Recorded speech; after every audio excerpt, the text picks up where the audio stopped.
Hello and welcome to another Stoke City Fans Forum with BBC Radio Stoke, the home of Stoke City coverage with full commentary on all games this season and our brand new dedicated BBC Sounds page where you just have to search for Stoke City on the BBC Sounds app, hit subscribe and never miss an update. If that sounds like I've been paid to say it, it's because I have. That's why I'm here. I wouldn't be doing it otherwise, I'll tell you that for free. Right, you know the drill by now. This is your chance to get your questions about your football club answered tonight by our three panellists representing Stoke City. And as ever, we're joined by a live studio audience.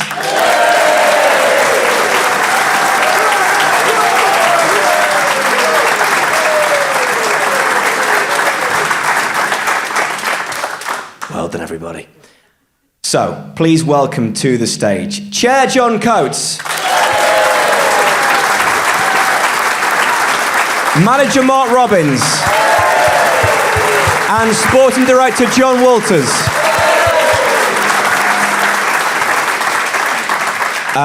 Mark, this is our first time doing this together. I'm excited for the opportunity.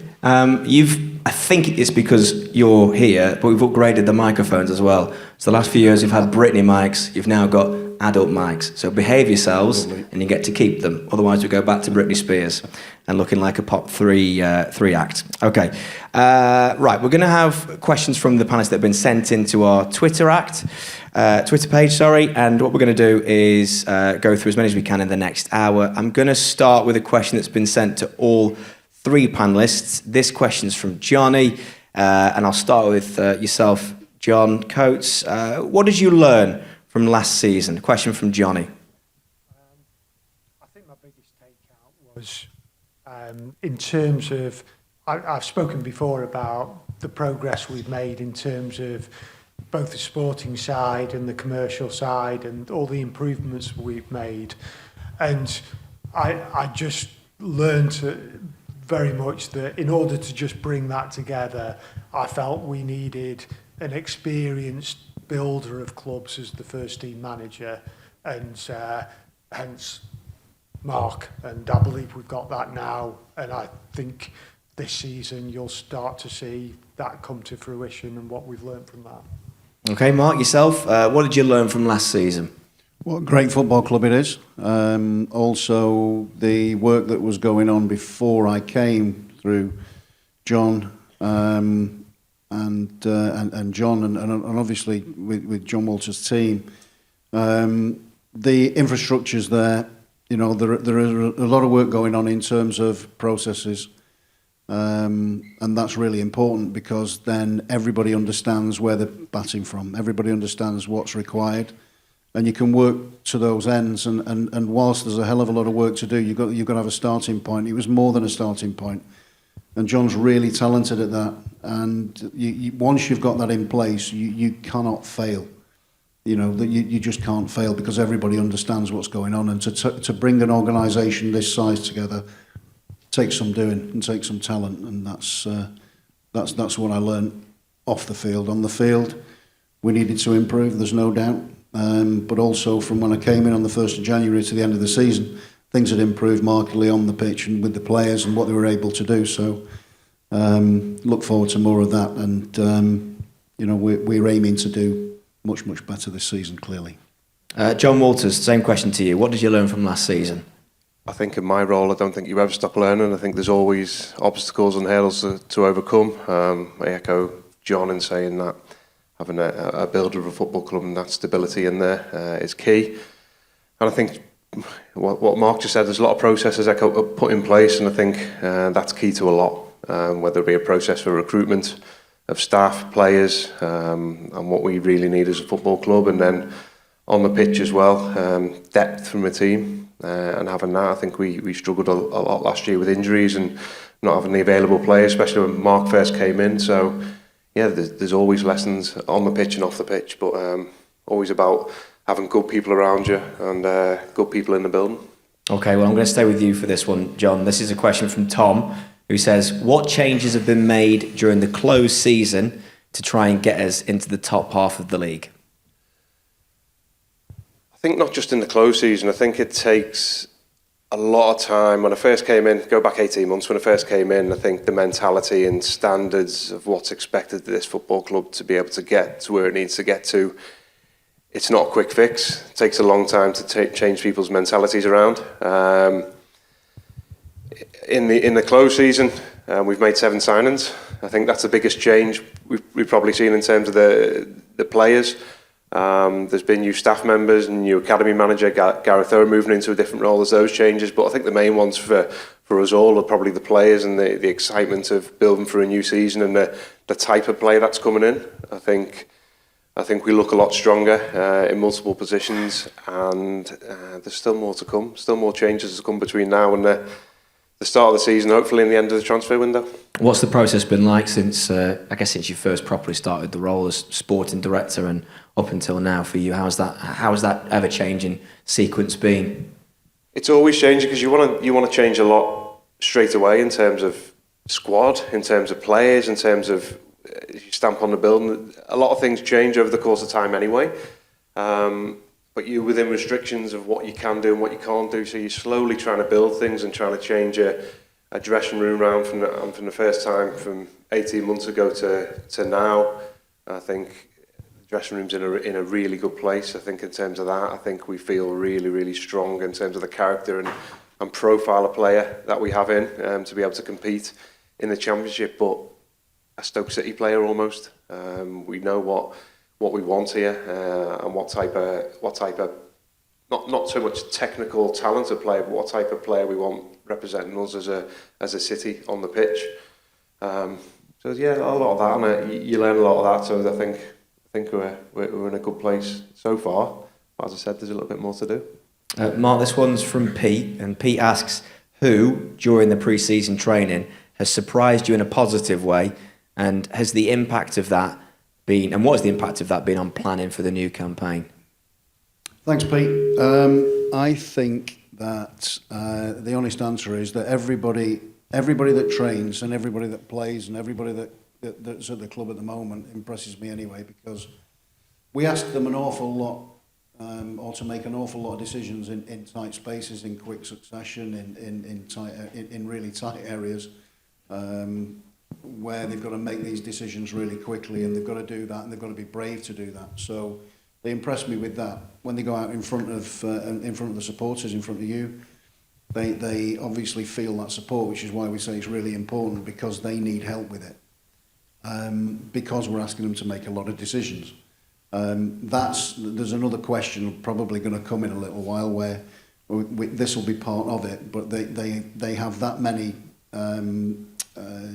things to do and things to understand. For them to take that on board and to understand those things takes a lot of work, and there's been a hell of a lot of work gone in since we walked through the door for them to understand it, and it's really clear and it's really simple. Feedback. Really simple. I'm sure it likes you, really. Really simple, but it takes a lot of concentration. So they all impress me. I think people want to know individuals and things like that, but for me it's not about the individual, it's about the collective. So I've been happy with the way things have gone from pre-season up until this point, and really looking forward to the season starting, because that's when the real things start. Well, whilst we're on the subject of tactics, we've had a question in from Darcy, and this is for yourself again, Mark. How would you define our playing style heading into the new season, and how do you envisage it evolving over the coming years? Hopefully good. You can leave it there if you want. You may as well drop it. They're not working for you. I don't know what it is, that, but I think what we try and do is we try and play quick. We try and play with tempo, and we try and make it exciting. That's what it's all about. And to do that, you've got to have better players all the time, and I think that's something that we're really happy with. And whilst we've got some constraints that we're working within, what's happened in the interim and what John was alluding to before, and the work that's gone on and continues to go on, gives us the ability to then go and get best value for money, which means that you don't have to spend as much as everybody else is doing in the division. but we can get a really good competitive squad along with our academy up and running. And I've been really, really pleased with the academy players that have trained with us. That's one of the big things for us when we got the when we're in the summer. If you've not got the squad together, it gives you a real chance to look at the academy and what they've got and what we have as a collective. And I think that that's been really useful for us because there's some good players in there as well. Yeah, for a first pre-season when you get to see some of the academy players closely for the real first time, that must be a bit of an eye-opener for you. And you mentioned to me when you first came back to pre-season that it gives you sort of something to think about, perhaps if there is an issue with squad availability, to maybe use one of them if need be. Yeah, you want that, and I really want to be able to have to make a tough decision or what turns out to be an easy decision because somebody's played so well during pre-season that they end up stepping up. And there's one or two of those of that ilk, but there's one or two also that come out of the pack in terms of maybe going out and being ready to go out on loan, so you can make a better decision, a better judgment call on where they're ready to go and how to place them, how best to place them for their development as well. But yeah, it's been a real good pre-season so far. There was a follow-up to Darcy's question, and that was, do we as fans get too hung up on formations, and do other tactical factors have just as much impact in a game? Yeah, I think people get hung up on that. It's all about players, always about players. You never get set, so it might be a set position when you start with wherever you are on the pitch, and we look at different parts of the pitch, and we work up and down the pitch in terms of in possession and out of possession, and it becomes different and fluid in those instances. And sometimes, depending on players, you build with a 3 at the back, and you might have a 3 and a 2 and 5 in the back line, and you might end up with, which quite a lot of teams do actually, but it might be because of various reasons. Somebody's really good technically at right back, and you hold on to them because their passing range is really good. Or alternatively, they're really good higher up the field, and you've got somebody else who can do that to control the midfield. There's a lot of considerations. It's not really straightforward, but that moves. It's a moving feast anyway. And if you look at and you can tell that there's a formation, what the formation is, it's not really working right because we've not got any pressure on. We want to try and get pressure on high up the field as quickly as we possibly can do, and that is something that is really important to us as a football club, and certainly important to me and the staff because it gives us the best chance of having success in the top end of the pitch. So with that being said, when football manager wannabes sort of, I mean people that play the game like me, sort of sit there going, he needs a regista and a double pivot and whatever else sort of jargon, do you roll your eyes at that a little bit sometimes? No, because I'm doing it for real. So it doesn't bother me. It's great if you've got a computer and it just tells you you're doing a great job and things like that. It doesn't work like that, I'm afraid. You've just crushed my dreams right there. John Coates, to yourself, it's your favourite part of the fans forum. Guess what? PSR. We've actually got a couple of questions here. I feel like it could, to liven things up, need a live band to play some music whilst we've got to talk about it. Nathan wants to know, how have profit and sustainability rules constrained us during the current transfer window? Well, I suppose by their nature they are constraining because you're basically allowed to. It's a rolling 3 seasons that you work on, and you're allowed to lose as a football club or make losses of, at the moment it's around 45 million over that 3-year period. So what you've got to bear in mind is that during that same period we're up against clubs in receipt of parachute payments that in their first year get over £50 million in addition to the normal revenues. Not only that, but for the time they're in the Premier League, the loss limits allowable for them are more than it is in the Championship. So there's no surprise that over the last 5 seasons, out of the 10 possible automatic slots, 9 of them have been taken with parachute payment clubs. So we are massively constrained by it. Now, that's the reality of it. But of course, we lobby for change, of course, but we also understand very well what the rules are, and we work together to to make sure we're in the absolute best position so that we have as much funds as we have available to reinvigorate the squad like we have done in the summer.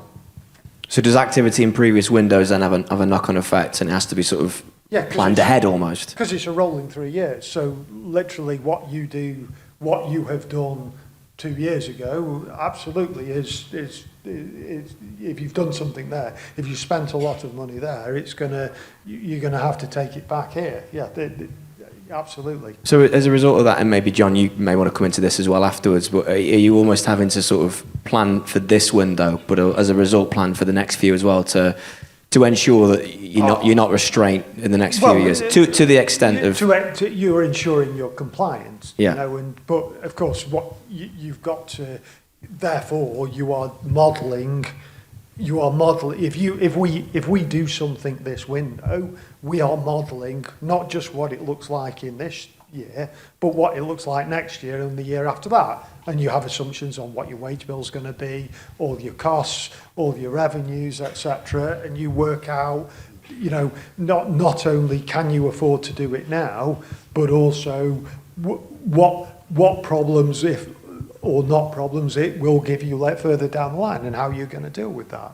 And then it's incumbent upon us, of course. We go, okay, we don't agree with these rules, but they are what they are. We've got to navigate them as best we can. And so what do we need to do? Well, it's difficult, isn't it? Because, you know, people go, grow revenues, yeah? And you know, Simon King and the commercial department have been growing revenues. But there's two sides to that, because I want to make supporting Stoke City affordable, right? Well, that's actually not encouraged by the rules. The rules are kind of saying I should be putting prices up. Well, that's you know, that doesn't sit together great for me. So there are compromises to be had on that. Clearly, as we all know, one of the big levers we can pull is if we can get recruitment right, and it's not just recruitment, it's the life cycle. So if we recruit well, yeah, and I believe we've got, you know, we have made great strides in our recruitment. I genuinely believe that, and you know, we're working on projects as well, which I believe will give us an even greater lift on that. But that's just one thing, bringing the player in. It's then can Mark and his team develop those players? Can Mark and his team, we know the raw material, but can he make them, can he add value to those players? And can those players either take us where we want to be, or where necessary, under the PSR rules, you then need to trade players. Yeah, and the way you manage the system, a club like us, you know, we're not going to be able to match what the parachute payment clubs have, but at least we can close the gap a bit by really smart recruitment, then developing players, and then just understanding that sometimes we'll have to sell a player to then reinvest again, and then we go again. So that's a big part of it, and that's a big thing that the three of us and all the teams at the club are working towards. Well answered. Well, John Walters, that'll come to you next, and a question from Alan, which is, and I suppose it'll come into play here. Can you talk us through the reasons why Wouter Berger and Sol Sidibe were sold? Probably follows on from John's answer, doesn't it, in terms of being able to reinvest funds into the squad. But I think we go back to the last summer's window. I think it was, over the course of the season, there's 12 or 13 players brought in. I think we ended up spending less than £3 million. It's not easy. And as loan players, and then you bring in loan players and you're developing loan players and giving them back, which we don't want to do because we want to develop our own. But you have to be able to, balance that as well. So in the case of Sol and Wouter, so it was publicly known last January there was a bid for Wouter near the end of the window. It didn't suit us as a team. We spoke to him. Wouter made his feelings known, But we spoke to him and we treated him like I think a player should be treated, rather than cloak and dagger, very open and honest. Explain the situation. At the time, we couldn't find a replacement. But with the caveat, look, I know what a player's mind's like. Once a player's had his sight set on something, it's quite hard to change that. You have agents and other clubs involved, and although it's not meant to go on, it goes on. So you've got to deal with that come the summer. But I would say, on the other side of that, Walter was probably one of our best players for the second half of the season, and fair play, because he can go the other way as a player. So I think the way we treated him, I think at that time really helped. And then, obviously going into this window, part of my role is to get the best possible deal for the club as Walter is to go. So it's not an easy thing. You're dealing with clubs or a club, and the timing's got to be right, and you've got to be able to reinvest that money into the squad. So sometimes you reinvest that money before that happens, knowing that that's going to happen. Sometimes it's afterwards. So you're playing a balancing act the whole time, and it's got to be able to improve the squad on areas that we need to develop and improve, and then get players that are able to be developed as well, and the right player and the right blend for the dressing room and the right wage and the right. So there's so many things that go on. So that was the sort of case with Walter. I think with Sol, again, slightly different. And Sol's obviously come through our academy, and I think it made it clear in how I positioned the statement when he went that I completely disagree with the rules for that reason, because he's a player that we want from our academy. We've got a very close bond with Sol and his family. Played with his dad, and he's got other siblings in the academy as well. So you've got to tread that one very carefully, and it was a huge opportunity for Sol to go to a team that's competing in the Champions League. There's that to take into consideration as well, and the family's thoughts and the agent's thoughts and everything along the way. So that's a very difficult one. However, weighing everything up, knowing what situation we're in and how you can help invest in the squad, we find ourselves in a situation where that becomes something that we needed to do.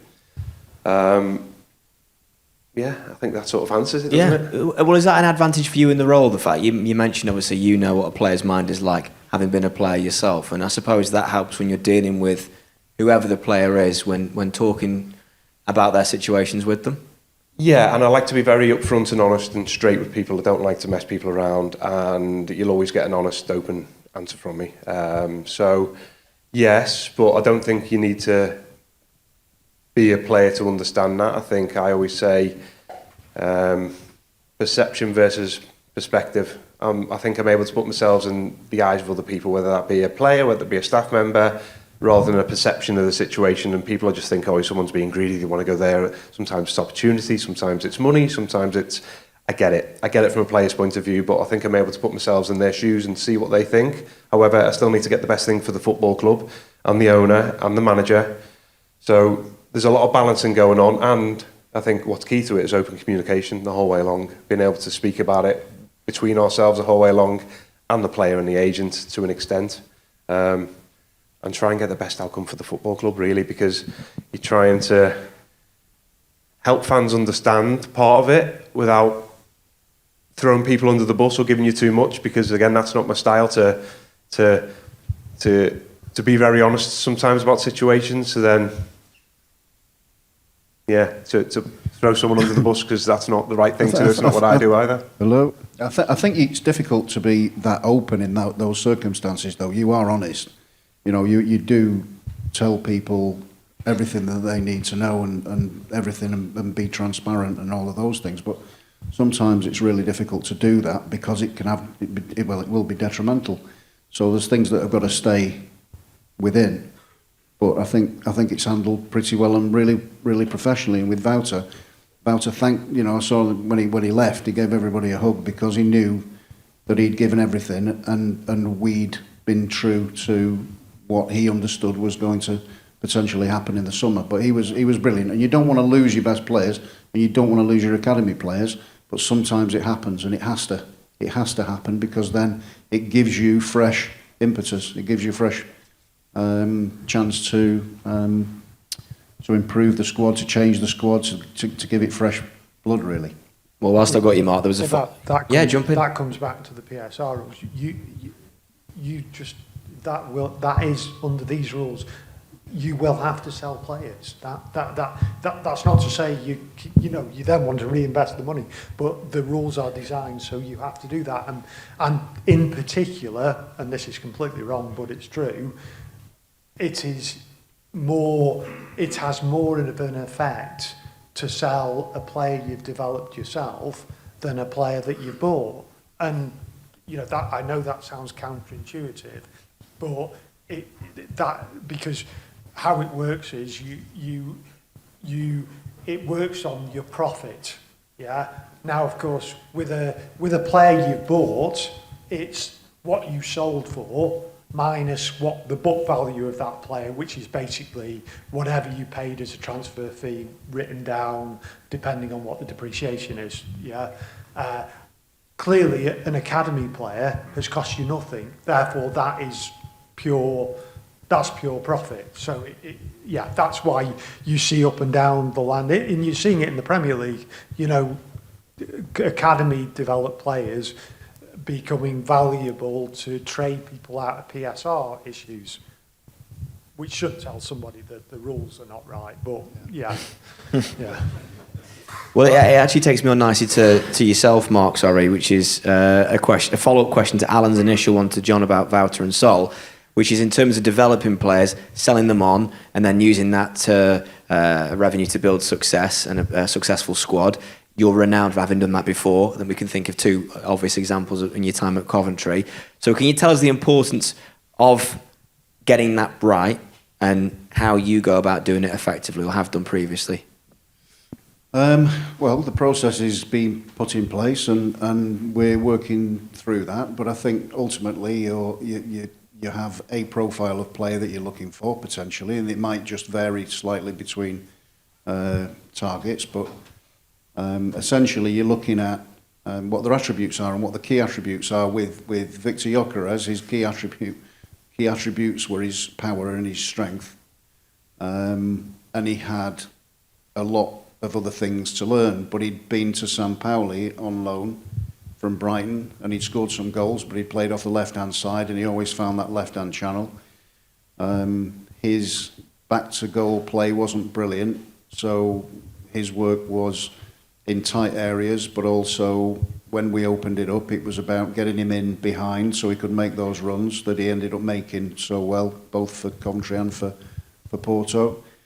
For Sporting Lisbon, and I think he's, he was somebody who you have to feed in terms of feeding the attributes that he already has, but also developing the ones that he wasn't so good at. So he wasn't brilliant in the air, and he started suddenly heading the ball, and he was starting heading the ball properly with power, and things came like that. But he was supremely professional,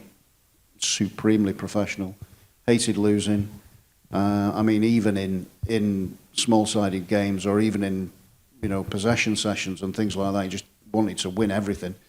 And he was brilliant to have, and he was somebody who was so focused that he was always going to improve. And sometimes, if you're laser focused like that, then you've got a chance of really developing. Sometimes players come and they can't handle that, and the mentality isn't that.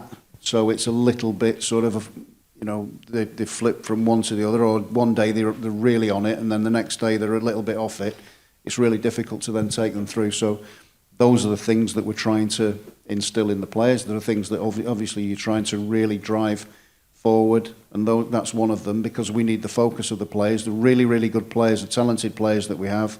Sometimes one or two may just let themselves down in a training session or whatever, and we've got to drive that session forward as quickly as we can. They'll let them know in no uncertain terms that it's unacceptable. That's not what we do. We have a list of things that are prerequisites, non-negotiables we call, and make sure that they're really on it as professionals and give everything they possibly can do with any player.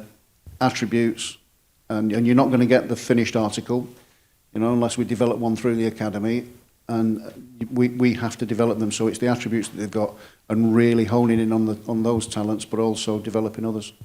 Yeah, I think any player will develop under a good coach and a good system and a good style of football. And when you're successful, players will develop. But again, we discussed this summer, putting things in place, again, processes in place for those individual development programs for players.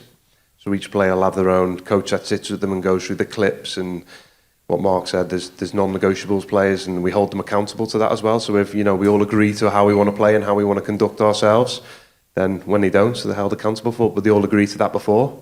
But the certain psychological things we put in, the gym programs that I put in, the individual stuff they do, clips and on the pitch after training, and it's a lot of work for the coaches. Whilst not taking their focus off the weekly, it's most important to win at a weekend or midweek game. So while not taking the focus on that and balancing that with the players, but again, I think it's important for players to know that coming in, we're going to develop them and develop their skills, because you don't get the finished article. Someone's always deficient in something, whether it be finishing, crossing, the body size. There's players that have come in last year that have put on 6-7 kilo in muscle just through the gym program to be able to compete in the championship. So there's all these things you've got to take into account as well, which is a lot of work for not only the coaches but the sports scientists and the medical staff as well. So that's when I talk about processes put in place. These things are done for a reason.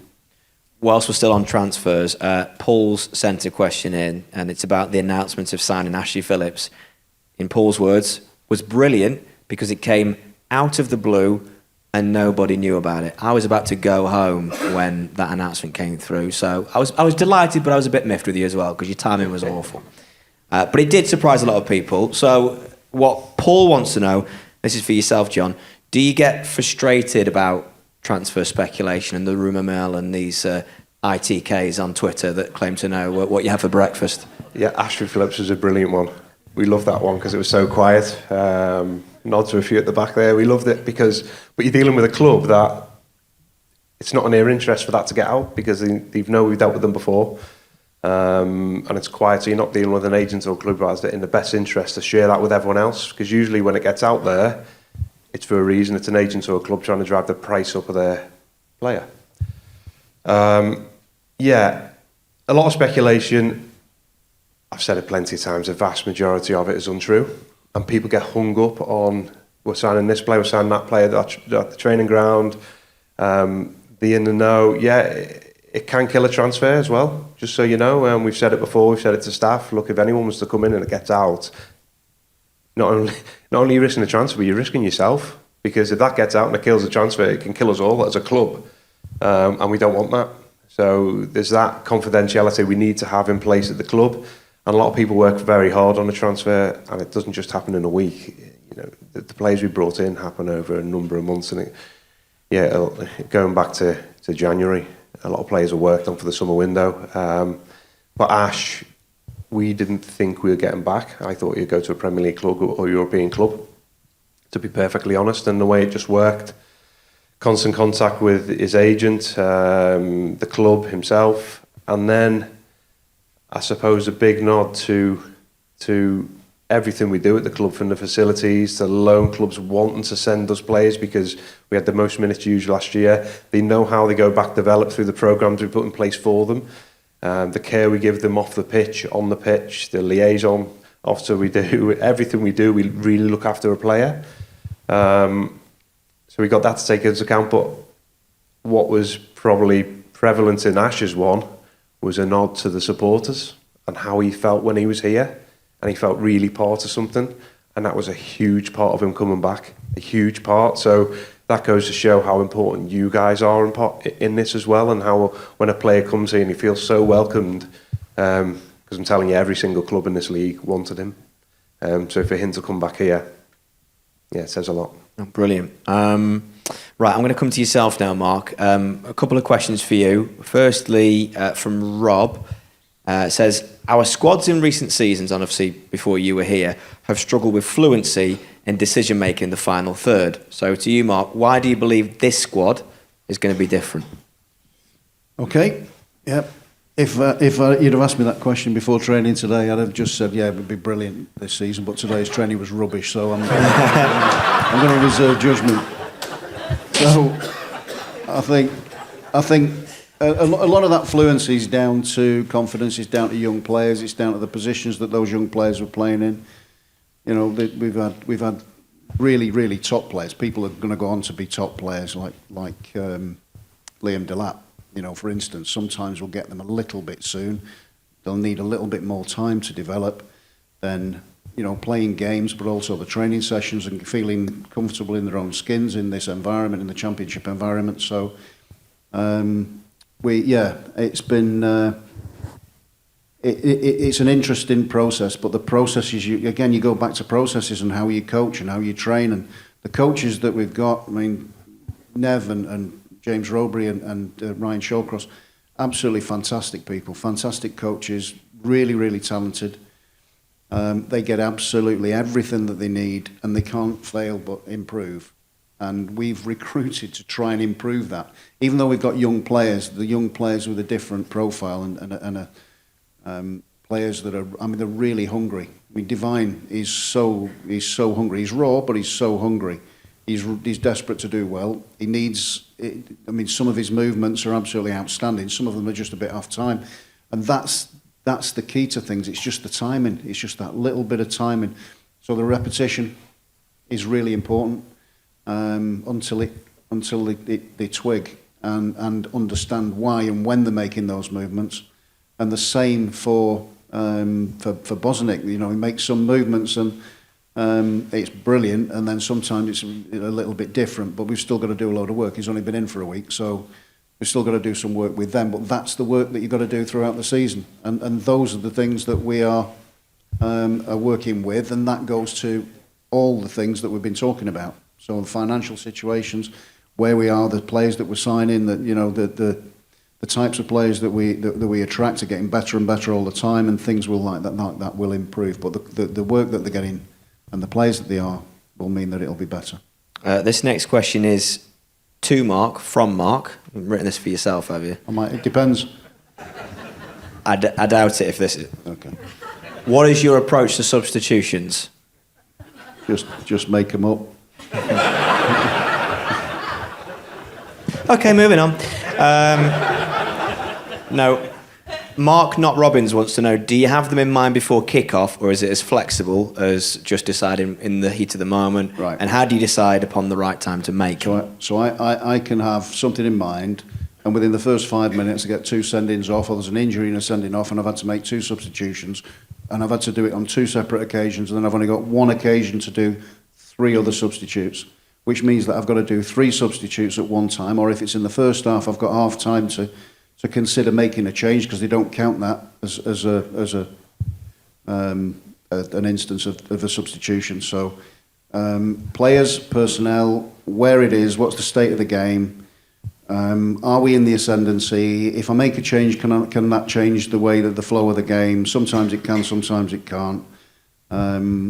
The shape of the team can change, and obviously we've spoken about the shape of the team and the players that are in it.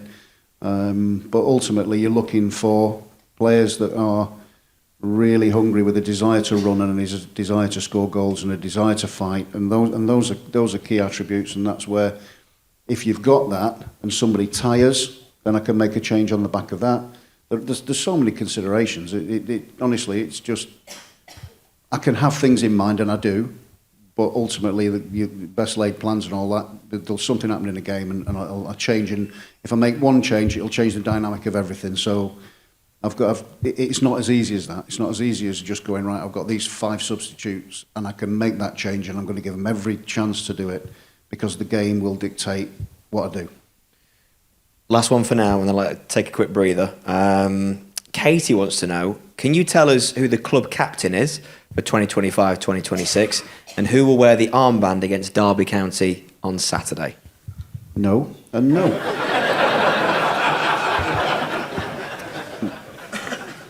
Okay. John. I don't know the answer either, to be fair. I'm taking that as actual no. I don't want to press you. Actual no. Actual no.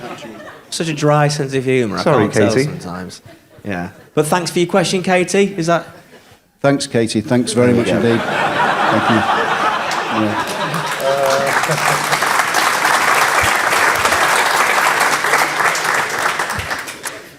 Data modelling time for you, John Walters. Just so I'm clear, are we allowed to do that as well? What, say no? Just not answer the question. We've got about half an hour still to fill. If you could refrain from... I'll tell you what, I'll give you 1 no each. You've used yours now. What are your tactics for Saturday? No, I'm not doing that, don't worry. Okay, John Walters. What can you tell us about the data modelling that is now used by the club, both for recruitment and performance analysis? Okay, so we've got a big project going on at the moment, has been for a while, which I think will help us dramatically in a lot of areas of the club, primarily recruitment. So we can't probably speak too much about it. But no. Right. But Mark's not starting something, you're not finishing something. I'm banning no. Carry on. So we've got a new research and analytics department that we had to put together, and there's a lot cleverer people than me in that department, and they're very excited. I don't know how much we can get into it yet. We've got a project. I think there's a level of excitement about it. We think it'll be good, but it will be an iterative project as well. So you'll see gradual improvement over time. It won't just be what day one. We'll just keep developing. But I think it's exciting, but I think you've just got to bear with us on it. Very exciting. Yeah. That's basically no, that was as well, wasn't it? That. Performance analysis, we'll measure things a different way than most. So when go back to social media and things, and when you see people put things on, ignore it. It's not correct. There's a different way we do it, and quite accurate of what we do. So we will measure it, and we'll use that in reviews and cycles and different things we go through to help everyone. So we've got a big part of that as well, which again, some very clever people behind. But it really helps us to understand what we need, how we need to do it, what areas we need to develop. That's slightly different, and people can get hung up on certain metrics and how it's done and roll on averages, and it's just sometimes you wish you could just come out and say, just don't listen to that because it's completely wrong. And people in the know will stick to it and say, oh, I know this, but I've not seen anyone that's anywhere near accurate. You mean people actually in the know and not people that say they're in the know, just to be clear. John Coates, and then I'm going to follow that with a question for you, John. A question from Nathan here, who says, what are your feelings on multi-club ownership models from a sporting and ethical point of view? Is that something which could help Stoke City in the future, or is it completely off the table? So I suppose it depends why you want to own a football club. I think people own a football club for all sorts of reasons, and it's changed a lot over the last 10 years, 20 years, 30 years. Yeah. So I suppose go back then, and the situation we've got here would have been more normal in the past. It is the only reason I own Stoke City is because I support Stoke City. Yeah, I have always supported Stoke City. They're my club, and I'm local to this area, and I'm fortunate enough to be able to do that. Yeah, that's why I do it. Yeah, therefore, the decisions I make are to make Stoke City better, to make Stoke City more successful. Granted, some of them haven't worked, yeah, but it wasn't my intention, and that goes to the root of why, therefore, you want more than one club in your group. Because let's be clear, if you own, with any business or any set of businesses, if you do a merger, you buy another company, it distracts you, it takes management time, yeah? So there's got to be a very compelling reason why you're doing it. Now, if I look at Man City and I look at what they've done and what they're trying to achieve, you look and it's across the globe, different countries with different rules where they can move players around. I get it. I also look further down the pyramid, and I see it done And I'm going, well, I just do not see, I can see the downside to that, but I don't see the benefit. And of course, you've also got to look at, who asked the question? Sorry? Nathan alluded to, you've got to look at sort of the ethical regulatory side of it, which of course is challenging, as you've seen in the Crystal Palace case, is starting to challenge regulators themselves. And we've got a regulator coming in this country who may have a view on it. And you've also got UEFA and FIFA now starting to ask questions about these models as to okay, that's fine, but what happens when that club plays that club, etc. And so I think there's a bit of work to play out on that. And from my perspective, it's not a no. It may get to a stage where, but the only reason it won't be a no is because I believe it will be in the interest of Stoke City to do something otherwise. John, the follow-up there from Nathan was, what is your take on this? Because obviously I think with your former clubs that you were involved with, a sort of similar model, is that fair to say? Yeah. There were two clubs. Yeah, I was across both. It's obviously a lot of work. As John alluded to, there's different reasons why ownership groups or an owner would own two. It might be for sport and success, it might be for player transfer, it might be for moving a player from South America to Europe to England. Lots of different reasons. It might be a logistical reason where their business sits. And they want a football club in a capital city. There's lots of different reasons. Yeah, my experience of it was putting different models across clubs and trying to link them both together. So there'll be player transfer movement between clubs, academy development, a style of play, different types of coaches. But you've got to take into account the culture of the area you're going to, how that affects those fans at the club as well, and what they want. And at one club, we put a coaching group in that got promoted out of that league in Ireland, and then we moved players across. So yeah, it was a shared resources as well. How do you share resources across the clubs? But again, that involves staff you don't want to take away from one club and put in another. So there's multiple things that can affect. Just depends what the need or the want from the ownership group is, or the owner is. That, look, I want this. Okay, let's make it happen this way, and this is how I believe it's best to do it. I think from my point of view, and yeah, it was difficult. It was a lot of work, and there's not enough sleep at the moment with one club, so it's difficult with two. Yeah, I can imagine. Mark, you're next, and this is again from Nathan, who said, I wanted to ask Mark a question so he didn't feel left out. So these are what you've got here from him. He didn't actually say that, just to be clear. It's just a rubbish joke. No. How do you... You've used your no. Right. How do you feel, how do you believe the game is evolving tactically, and how has your managerial style evolved accordingly? Well, it's getting faster all the time. We're asking players to do more and do it quicker, and there's sometimes it looks like a game of chess. It resembles a game of chess rather than a game of football, where there's a team coming after you, or you're trying to play out from the back, and you're trying to find spaces and trying to get it through those spaces or around those spaces or generally over those spaces, but it moves really quickly. And I think what's happened this year is PSG have taken the game to a different level again, and people have got to get up to that level that they reached last year, and that is speed, it's pace, it's power, it's quality, it's instant touch. You kill the ball, or they don't kill the ball, they take it with them, but it's right under the spell. Balls get played in with pace, people arriving in good spaces at pace.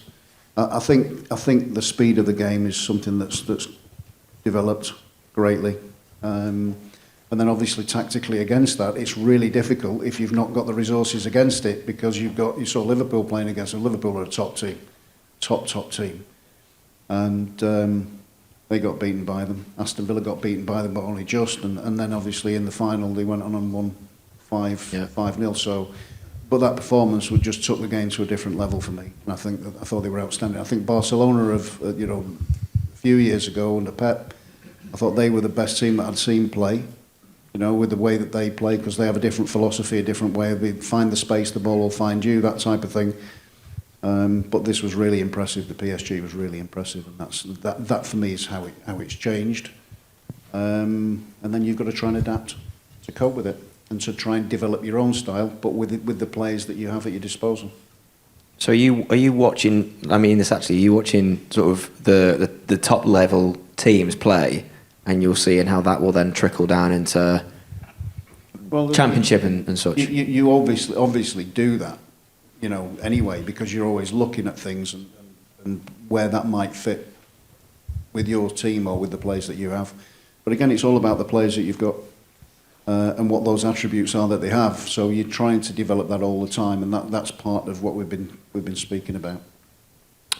John, a question for you from Benjamin, who says, "What makes you believe that the current regime under Mark Robins is different to the ones that have come and gone before?" Well, that's a weighted question, isn't it? Who asked that? Mark? Benjamin. Why is Mark Robins really good from Mark Robins?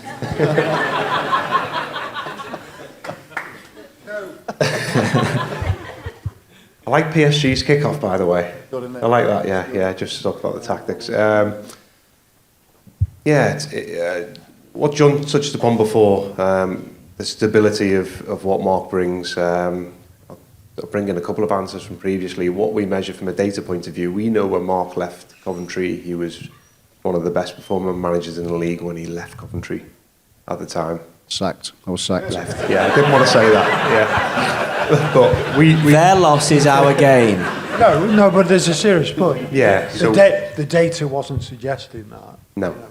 So, yeah, he was one of the top performing managers in the league. We knew that at the time. So, there's a difference there. So, and stability Mark can bring, and he's shown that through the clubs he's built, players he's developed, how we want to do things. Everyone's different. I think John's spoken before about different managers being employed at clubs, and he's said, I think publicly and to me, there's been a lot of successful managers at other clubs that have come here that have not been successful. So sometimes it's the right manager at the right time at the right place, and understanding what Stoke City is as a football club. So there's a difference there, I think, as well. And over 800 games experience, I think. Yeah. So there's that as well, and there's Mark and his coaching team. And it's a different dynamic, and we've got top level coaches in there as well that we're really happy with how we're at, and it's got a really good feel. And it's not just the coaching setup; it's the building as a whole, and it's a club as a whole, and there's a nod to the commercial and the community side. We've got, Family Club of the Year, People of the Year in there. That's not an easy thing to get as a football club. There's a lot of good work going on that side, but the football club, in terms of, I said, when you come in, changing people's mentalities and the standards around it's not easy. When you work for this football club, the standards are up there. To get up there, you have to work exceptionally hard. To do anything in life, to be successful at something, you have to put the work in. No successful person will tell you otherwise. So we've got to expect that from everyone, right across the board. And there's been a lot of things gone on over the past year, 18 months. There's a lot of changes, not just in the first team, in the football club. But we feel as a club, not just the football side, we have our staff meetings, and we had one last week with the whole football club, and we like to do that because it's an organisation, not just the football side.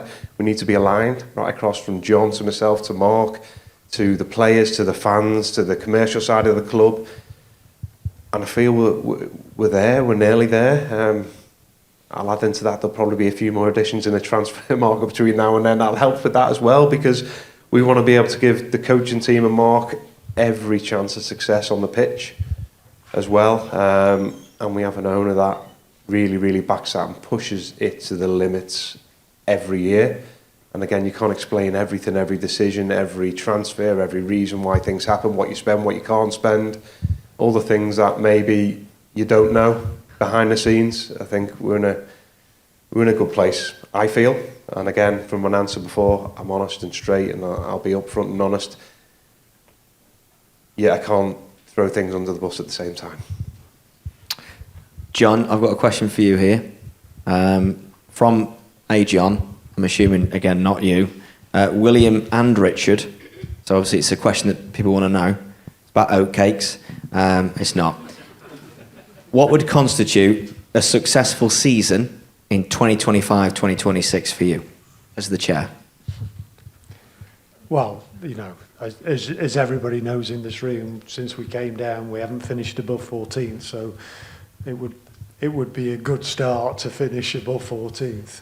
Yeah, and I've also got to be realistic. You know, you very rarely does a team, and I've said this before, very rarely you go kind of 16th, 17th, 18th, third. Yeah, that doesn't. That's not. I think I can think of one occasion where it perhaps happened. Yeah. So that's not to say we don't aim for things, etc. But I want, you know, clearly, if this season, if we could show progress, which I believe we will, and we can finish top half of the table, and then we build, and then we build, and then we build.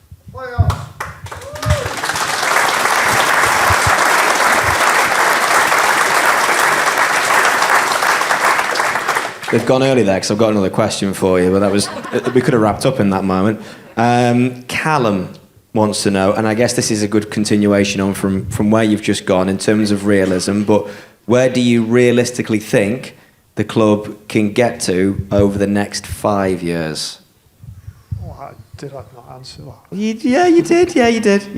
But No, is it about realism and pacing, but still being aspirational? We want to continue to improve. Now, of course, we all at the club want to get to the Premier League. We're not going to pretend that we don't, and not going to pretend that's not what we're aiming for. Of course it is. We're also, as I've alluded to before, under the current rules, getting automatic promotion is almost being taken away from clubs like ours just at the moment.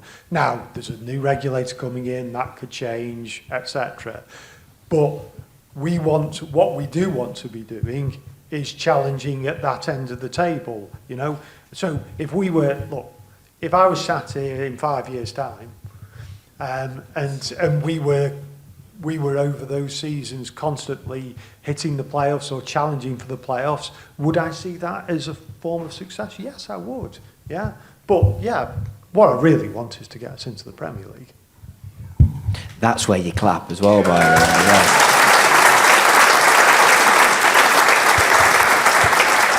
So I just want to end things with sort of a final note from all of you, just why you are optimistic. You have sort of talked about it in the last hour, but this feeling now, we've got Derby County, Saturday, 3 o'clock kickoff. I'll start with yourself, John, and then we can go to yourself, Mark. But what is that feeling like for you right now in terms of that optimism, and why are you so looking forward to the season starting, but, you know, this Saturday kick-starting the season? I just need to add to John's one. John wants to be in the Premier League. Mark's come to the club to be a Premier League manager. Every player we bring in, they have to have that ambition to want to get there. If anyone doesn't want to be at the club and doesn't want that, they're gone. Like, I'll make that sort of clear on a few things, because we've got to all be aligned, and that's what we want. That's what we all want. That's what the fans want as well. We want to be back there, and you've got to set your sights high as well. And if you fail, you fail, but you set your sights up there.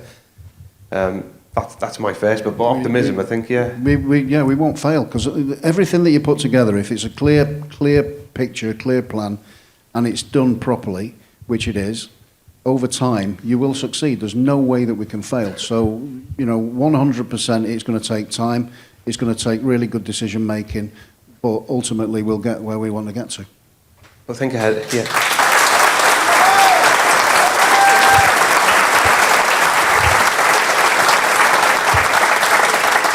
I think ahead of the season, I think there's been a lot of hard work by a lot of people at the football club to get us to where we are right now in the window. I think we've had a good window so far. I think we're strengthening the squad. There's still more work to do. I think I mentioned it the other day. We nearly got 2 in every position, nearly.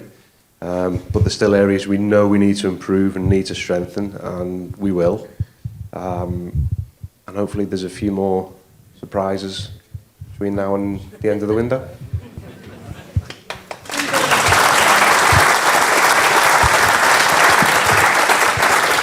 I just thought everyone's final word deserved a clap there, so I wanted to make sure we rounded things up nicely. We have sort of come to the end now of tonight's Fans Forum. Thank you very much to everyone here for listening and behaving themselves. Thank you very much to our panellists. We will see you on Saturday for the game here at the Bet365 Stadium. Championship football is back. You can speak to some praise and grumble afterwards if you like, and hopefully it'll be praise and not grumble.